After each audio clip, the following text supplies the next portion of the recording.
ada orang datang nak beli motor abang ni. Berapa harga abang berani buka? Soalan tak tahu nak kata. Nama saya Bibintas. Okey. Daripada Sungai Petani Kedah. Okey bang, boleh abang bagi tahu motor dekat sebelah abang ni asal dia model apa ni?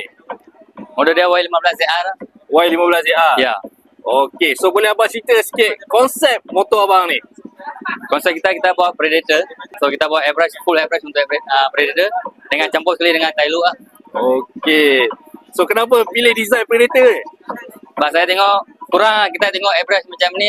Ada airbrush benda lain ada, tapi Predator ni kita tengok kurang. So kita pilih yang ni. So daripada segi modifikasi, daripada bahagian depan sampai belakang secara ringkas lah, apa yang boleh abang ceritakan pasal motor ni? Kita modify airbrush dengan aksesori saja banyak. Aksesori takat fures, arm dengan alloy Zian. Apa lagi next project untuk motor ni? Tu do fikir lagi lah, tanya komen lagi lah. Nanti lah kita surprise lah. Ada lagi. Ada lagi ya? Ada lagi mono ni. Mono yang paling mahal ni. So kita tak pasang lagi lah. Mono RCB. Kita boleh pakai Bluetooth untuk kontrol dia. So next time kita akan install untuk dia. Okey bang, saya ada satu soalan cepu mas lah. Andai kata ada orang datang nak beli motor abang ni, berapa harga abang berani buka? Soalan tak tahu nak kata. 15k, okey? Tak boleh. Tak boleh? Kita bawa pun lebih. Lebih? 20k? 20k. Tak lepas juga.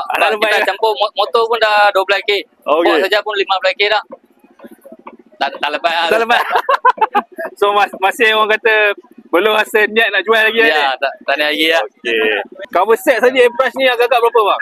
Itu pun dekat 4,000 lebih macam tu lah. 4 dengan 5,000 lah. 4 ke 5,000 lah. Sebab kita mula-mula bang 4,000, lepas tu kita dah touch up lagi seat. Seat bukan ni balut. Seat pun airbrush. Seat pun airbrush. So saya pun tak biasa tengok airbrush macam ni lah. Seat saja pun mahal juga lah.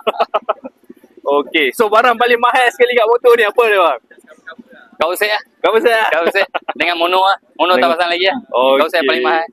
Ni bila pula balik ke Kedah ni? Ni lepas ni balik lah. Terus balik lah. Kita pagi tadi pukul 3 tolak dari Semontan ni. Sampai sini pukul 8, 9 juga. Semangat juga mau main-main. So harap ada yang manis-manis hari ni.